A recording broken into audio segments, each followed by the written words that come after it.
It is Friday night and not waiting for my steak to rest for once. It is raining, so I just ordered some sushi. And with the sushi, I'm going to pair two wines, both aged, both very stylistically different. This is a Finger Lake Sheldrake 2011 Riesling. I don't know if this is their dry or if this one has just a touch of residual sugar. Now, with the age, the residual sugar really fades in the background. You could barely even taste it typically. So we'll see how this one ends up being.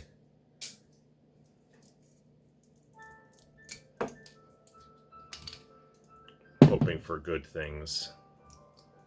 The other wine is going to be Chateau Chalon. I've had it numerous times. Typically, I've been pairing this with Uni. It's a Vin Jaune made sort of in a oxidative style. This is a 2008. Very funky, unique wine. I think it's just time that I just finished the rest of that bottle. So, stylistically so different. Then again, that wine is so different than any other white. Any other standard white. And I say standard meaning it's not an oxidative type white. That would be more along the lines of what sherry sometimes does and some other wines do.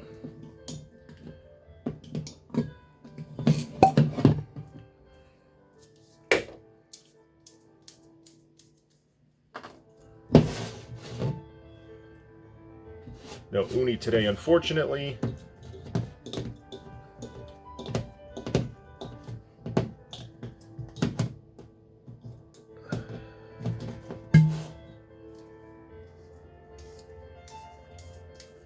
All right, let's see. What do we got? Sometimes I could just tell from the color of the white. The white will get darker, deeper copper color. It's hard to tell, but it definitely has its aged character. I wouldn't say it's fully developed, at least not 100%, but it feels closer. It's got an interesting... Let that open up a little bit. The Chalon also has a deep color. Oh yeah, this smells crazy. Oh, so crazy. I can't even really describe it. I think I did in the past videos, but it's got like a fermented yeast smell. There's something very specific to it, but I can't put my finger on what that aroma is. I might have in a previous video, though. I'd say this is definitely an acquired taste wine. And I think it really pairs well with food. I'm not going to go with that one first, though. I might just mess up the palate for the Sheldrake Riesling.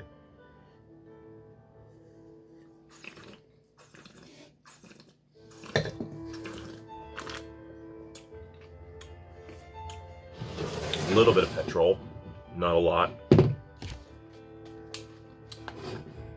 11%. You could tell it's lighter body, but there's a...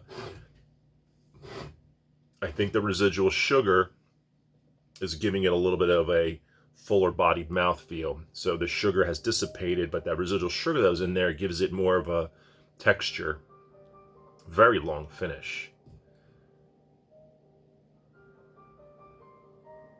This wine's awesome. This one's really good. I don't have the patience, but 2 more years in this thing would be phenomenal. It's phenomenal now, but I think in 2 more years it'd be even better.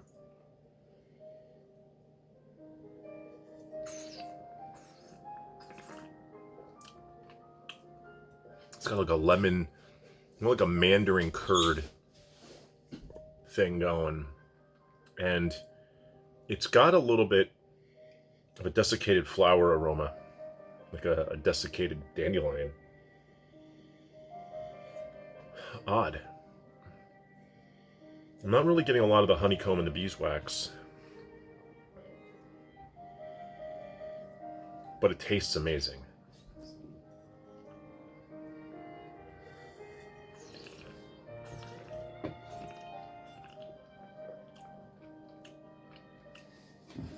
Yeah. That's going to pair really well with the sushi.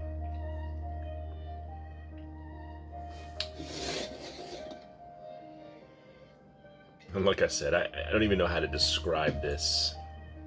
to someone that's never had it. Such a unique wine.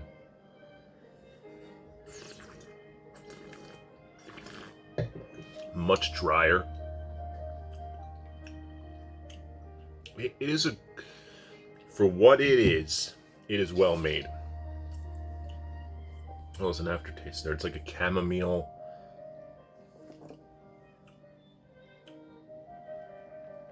A tea. And green tea. And the finish as well.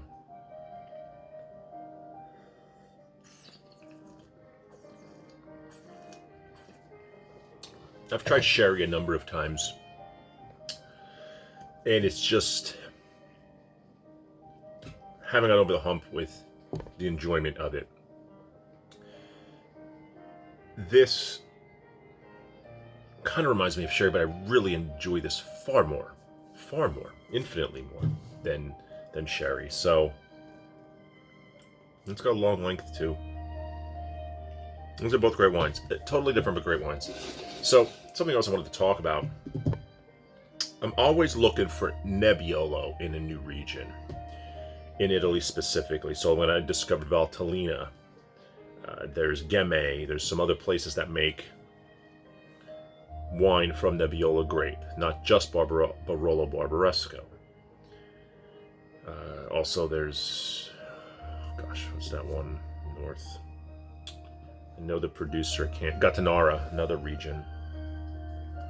What I haven't done enough of is explore various Italian regions for Sangiovese based wines. So for sure Brunello, for sure Chianti. I found some other Chiantis that are not Classico, but they're still Chianti. There is Vino Noble de Montalcino that I did have a few of, and those were pretty good. And then I forgot about this other region called Morellino di Scansano.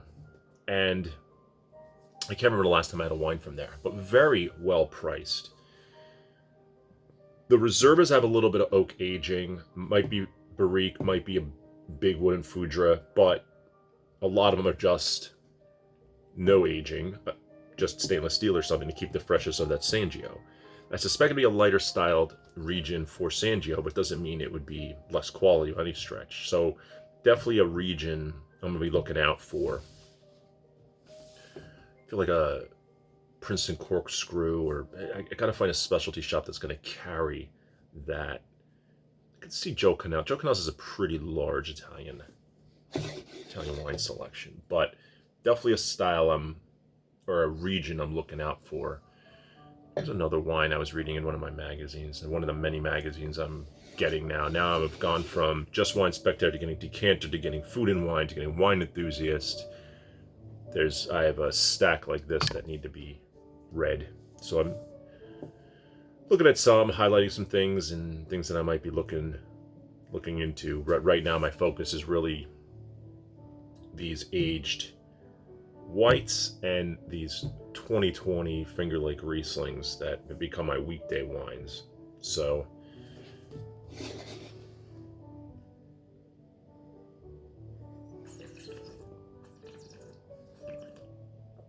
got some wine coming, Obsidian's orders coming, and I have 12 wines from J.J. Buckley coming, with 6 of them being the 20-year German Cabernet Riesling.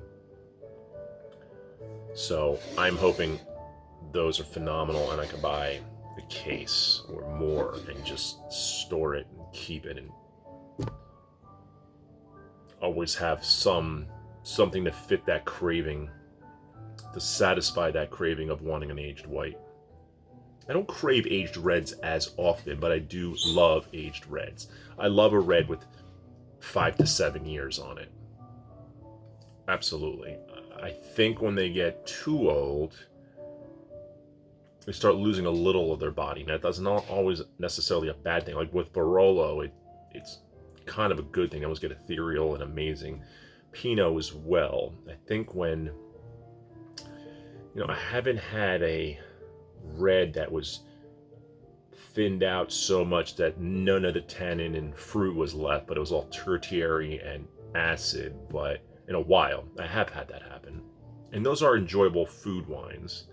but I haven't had like that in a while. I have to take a look at what I have in my cellars here. My wine fridges, not a cellar. All right, time for sushi. Both great wines. I've had the Shalom before. I don't remember if I had this specific Sheldrake, but absolutely loving it. It's fantastic. Don't even remember what I paid for it. I would absolutely buy that again, without a doubt. So, have a good night.